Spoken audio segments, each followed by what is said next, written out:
Chers frères et sœurs en islam, assalamu alaikum wa rahmatullahi ta'ala wa barakatuh. Nous poursuivons notre chapitre sur la sexualité en islam. Aujourd'hui, nous allons entamer la 4e partie. Si vous vous rappelez la dernière fois, nous étions arrêtés sur le 8e point. On avait dit qu'il est recommandé de formuler des prières donc avant de passer à l'acte sexuel en prononçant cette formule suivante: Allahumma jannibna shaytan wa jannib shaytan ma razaqtana. Donc c'est cette formule que le mari doit prononcer, n'est-ce pas, avant d'entamer l'acte sexuel, pour se préserver, n'est-ce pas, de Satan, le diable, et préserver également l'enfant qui naîtra de ce rapport. 9e donc, il est déconseillé à l'époux de porter ou de pointer son regard sur les parties intimes de son épouse, car cela peut entraîner non seulement la cécité, mais aussi créer une instabilité au sein même du couple. C'est vrai, il est permis de se regarder tout nu entre conjoints, mais quant à fixer ou pointer son regard sur les parties intimes de son partenaire, cela est tout à fait déconseillé. 10e règle, il est déconseillé à l'époux de se jeter de façon brusque sur son épouse sans préliminaire, tel que baiser, caresse, mots doux, etc. Le prophète Mohammed alayhi salam nous dit d'éviter de se jeter sur votre épouse de façon brusque, comme le font les bêtes sauvages. Donc les préliminaires sont vivement conseillés avant de passer à l'acte sexuel. 11e règle, il est permis à l'époux de faire les relations intimes ou sexuelles avec son épouse en adoptant n'importe quelle position, à la seule condition que ce soit dans le vagin et non à travers l'anus. Cela est formellement interdit. Allah subhanahu wa ta'ala nous dit dans le Saint-Coran: Fa'tuhunna min haythu amarakumullah. Entretenez des relations sexuelles avec vos épouses là où Allah subhanahu wa ta'ala vous a ordonné, c'est-à-dire dans le vagin et non à travers l'anus. C'est un acte de mal, le fait d'avoir des relations intimes avec son épouse à travers l'anus. Le prophète Mohammed alayhi salam nous dit que tout homme qui fait les relations sexuelles ou les relations intimes par derrière sera privé, n'est-ce pas, de la miséricorde divine au jour dernier. Man ata imra'atan fi duburiha lam yanzurillahu ilayhi yawm al-qiyamah. Que quiconque sodomise son épouse, c'est-à-dire d'entretenir des relations sexuelles à travers l'anus, Allah subhanahu wa ta'ala ne le regardera même pas au jour dernier. Autrement dit, il va lui priver, n'est-ce pas, de sa miséricorde. 12e règle, il est recommandé à l'époux d'avoir des relations sexuelles fréquemment avec son épouse, à moins 2 à 3 reprises par semaine, car cela peut créer un équilibre et une bonne entente, n'est-ce pas, dans le couple. Donc, quel que soit son calendrier, le calendrier du mari, son manque de temps, il doit passer à l'acte sexuel avec son épouse 2 à 3 reprises par semaine. Et c'est l'occasion, chers frères et sœurs en islam, de parler de l'impuissance sexuelle, qui est aujourd'hui un cas fréquent chez bon nombre de couples. Et si l'époux est impuissant, c'est à la femme de choisir si elle parvient à supporter une pareille situation. Ça va, le mariage continue. Sinon, on rompt tout simplement le mariage avec bien entendu l'aval de l'épouse. C'est ce que nous dit Ibn Abi Zayd al-Qayrawani dans sa Risala. ويؤخر المعترض سنة فإن وطي خير وإلا فرق بينهما إن شاء.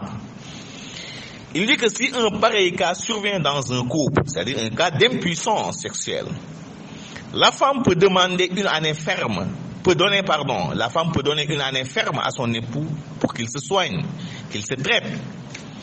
Et si toutefois il parvient à se guérir, alhamdoulilah, le mariage continue. Sinon, on rompt tout simplement le mariage avec bien entendu l'aval de l'épouse. Et je précise que si un cas d'impuissance survient dans un couple, les deux conjoints doivent avoir chacun une obligation de réserve et traiter cette question en toute discrétion. Donc, le mari doit en moyenne avoir 2 à 3 reprises, n'est-ce pas, par semaine, des relations intimes avec son épouse. Chers frères et sœurs en islam, nous voilà au terme de notre rappel. Merci et à la prochaine. والسلام عليكم ورحمة الله وبركاته.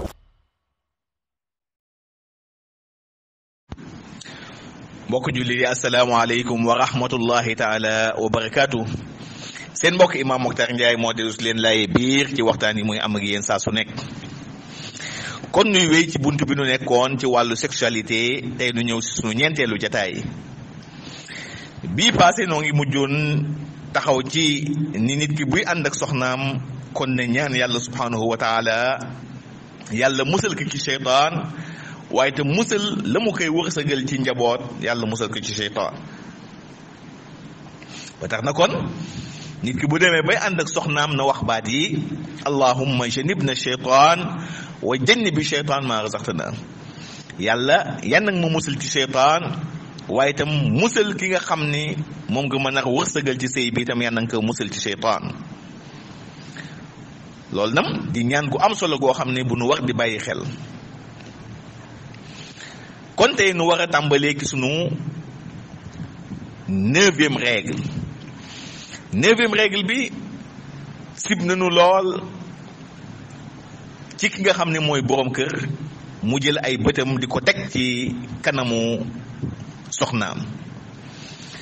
naka noonu tamit sib nañu tam lool ci soxna si tamit muy jël ay bëtam di pointer regardam ci ki nga xam ne mooy ay awra borom këram. dëgg la ñaari way denkente la nu ci biir néegu sëy, ku ci nekk am nga droit gis sa awra moroom, waaye islam na sutura gi mu jox awra, comme ni ma ko waxee woon ci gitaay yi nu jiitu woon, nee na awra dafa nekk lu sacré loo xam ne dañ ko war a di suturaal.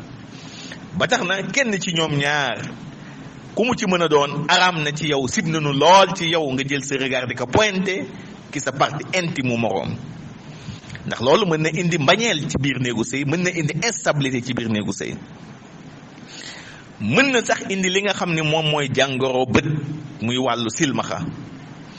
moo tax kon néegu sëy dafa am sutura, dafa am ay règles yoo xam dañ ci war di bàyyi xel, te mooy ku ci nekk na nga sàmmu anteeg la la ci diine wax, mooy ki jéem a suturaal sa moroom. dëgg la ci yéen biir néegu sëy ngeen nekk, waaye sutura na ci am ba tey.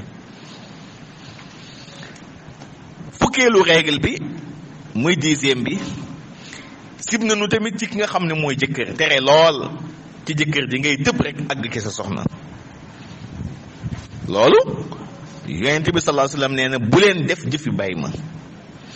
nee na ki ne jiital ay préliminaire balaa muy àgg ci soxnaam, lu mel ne fóon soxnaam wala caressé ka wala di ko wax wax ju neex balaa ngay àgg ci sa soxna, waaye tëb rek àgg ci moom, loolu kat jëfi bàyyi ma la, na ngeen ko moytu.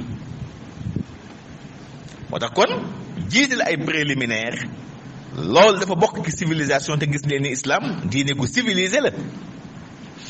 moo tax loolu avant tubaab di ko jàngale sax islam moo ko njëkk jàngale, ndax loolu day dem ba day indi rattaxal diggante bi. waaye fekkee nag waa ji bu tëbee rek àgg ci soxnaam, loolu day indi mbañeel, mën na sax dem ba indi instabilité ci biir couple bi. moo tax kon nit ki balaa ngay àgg ci sa soxna, kon islam ne na nga jiital li nga xam ne mooy ay préliminaire ci wax ju neex, kaddu yu neex, fóon sa soxna, caressé ka, yooyu yëpp dafa bokk ci li nga xam ne mooy préliminaire yi balaa ngay àgg ci moom. fukkeel baak benn nit ki nag mën na ànd ak soxnaam ci position bu ko neex rek mën na ci ànd ak soxnaam waaye na fekk rek mu nekk ca kanam moytu ci ginnaaw. tere nañu lool ci ab jullit ngay ànd ak sa soxna ca gannaaw, loolu bàkkaar bu doy waar la, bàkkaar bu rëy la, jëf ju ñaaw la. yàlla nee na ci alquran faatuhunna min haysu amarakumullah, ànd leen ak seen soxna yi fa leen yàlla digal te mooy ca kanam ngeen moytu seen ginnaaw ya. gis nga yonent bi sallallahu alayhi wasallam nee na képp koo xam ne yaa ngi ànd ak sa soxna ca gannaaw bàyyi ca kanam, ëllëg yawmal qiyaama yàlla du la xool ci bëtu yërmandeem. man ataa imraatan fi duburiha lam yanzurillahu ilayhi yawmal qiyaama. mun képp koo xam ne de yaa ngi ànd ak sa soxna ca gannaaw bàyyi ca kanam, ëllëg yawmal qiyaama de yàlla na la dàq ci bëtu yërmandeem, du la xool ci bëtu yërmandeem. moo tax kon nanu xam ne sëy dafa am règle, relation sexuelle yi ñuy seq ak sunu soxna yi dafa am ay règle, nanu fexe respecter règle yi bu ko defee nu mën ci am yërmande yàlla. fukkeel baak ñaar, digal nañu nag waaji ci boppam muy ko góor gi lu mu néew loo ñàkk jot na nga ànd ak sa soxna lu mu dee 2 ba 3 yoon ci semaine bi. lu sa calendrier mën a xat, lu bon àndal ak moom 2 yoon ba 3 yoon par semaine en moyenne, ndax loolu bokk na ci liy créer équilibre, indi dal, indi déggoo ci biir couple. moo tax kon relation sexuelle boobu ngeen di seq jaamu yàlla la, te loolu dafa bokk ci àq yi nga xam ne ñoo gën a mag ci àq yi. moo tax nga gis ni waa gi tey bu fekkee impuissance sexuelle daf ko dal, te loolu tey muy lu fréquent, lu bëri tey ci couple yi tey, boobaa islam day tànnaloo ndaw si bu ko mënee supporter mu toog, bu ko mënul supporter mu woote nu tas sëy ba. moo tax boo demee ci risaale ibnu abi zayd al qayrawaani mu ne wa yuaxaru al mu'taradu sanatan fa in wuttiya xayrun wa ila furiqa baynahuma inshaat. ibnu abi zayd mu ni bu fekkee waa gi dafa télé, dafa am impuissance sexuelle, boobaa soxna si bu ko neexee mën na ko may 1 an, at mu mat sëkk mu faju. bu fajoo wér xayrun, sëy ba continuer. bu fekkee faju na waaye wérul nag, boobaa nu tànn loo ndaw si. bu ko ndaw si mënee supporter, mën ko muñ mu toog, bu ko mënulee muñ nag nu tas sëy ba. te ci wàllu impuissance sexuelle boobu dafa nekk loo xam ne wax dëgg yàlla bu xewee ci biir couple, nanu fexe ku ci nekk am bàmmeelu biir suturaal sa moroom. obligation la ci ñoom ñaar ñëpp ku ci nekk téye sa gémmiñ nag, bañ ko nettali fenn, bañ ko nettali ma sàmb, bañ ko nettali ma demba. bu fekkee soxna si mënu ko muñ, nanu woote ñoom ñaar nu tas sëy ba. te bu nu laajee soxna si lu tax sëy ba tas, ndege ni kat yàlla moo ko dogal, mënatu nu ànd rek. waaye am maa dem ci mbedd ma sàmba ma demba ku nekk nga ne ko kat sa waay lii moo ko dal moo tax sëy ba tas, loolu wax dëgg yàlla bokkul ci sutura sëy. kon lii bu xewee, bu gaaree ci néegu sëy, nan ko traité ci sutura en toute discrétion. na may waaji 1 année ferme mu dem faju ji, bu fajoo bu wéree xayrun, bu wérulee nag te mënoo ko muñ, wax dëgg yàlla ngeen ñaanalante ci jàmm ak salaam ci sutura. waaye am maa wër ci mbedd mi fu nekk nga taxaw fa ni kat diw lii moo tax sunu sëy, loolu du rafet. gis nga am na yoo xam ne ci biir néegu sëy dañ ko war a suturaalante. lu mel ne tamit tey bu fekkee ndaw si boppam dafa nekk koo xam ne ku stérile la, mënul am doom, yooyu tamit wax dëgg yàlla yu ñuy waxtaane la ci biir néegu sëy. wala tax ndeysaan soxna si ñëw nga defee ne jànq la fekk nekkul jànq, viergeul, yooyu tamit na nga ko suturaal, ndax yooyu yëpp dañ ko mën a traité ci biir néegu sëy. bu la arrangé wul ngeen tas sëy ba tàggoo ci jàmm ak salaam ci kaw sutura. tey ndaw si nga takk defe ne jànq nga la, ñëw ba sa biir néegu sëy nga gis ni nekkul jànq, te fekk xëy na sax daf la nax wala waxu la dëgg, waaye ngeen suturaalante seen biir ba bu ko weer ci mbedd mi, bu ko wax ma sàmm, bu ko wax ma demba, na ngeen ko réglé ci seen biir néegu sëy. moo tax incha allah daanu gën a ñëw ci wàllu impuissance sexuelle bi gën ko traité, waaye li ma ci tënk rek ci règle yi mooy waaye daal lu mu néew war na mën a ànd ak soxnaam 2 yoon ba 3 yoon ci biir semaine bi. lu mu ñàkk jot war na ko mën a def, ndax loolu àq la goo xam ne dafa dox seen diggante. yal na yàlla may dégg ak topp. asalaamualeykum wa rahmatullahi taala wa barakaatu.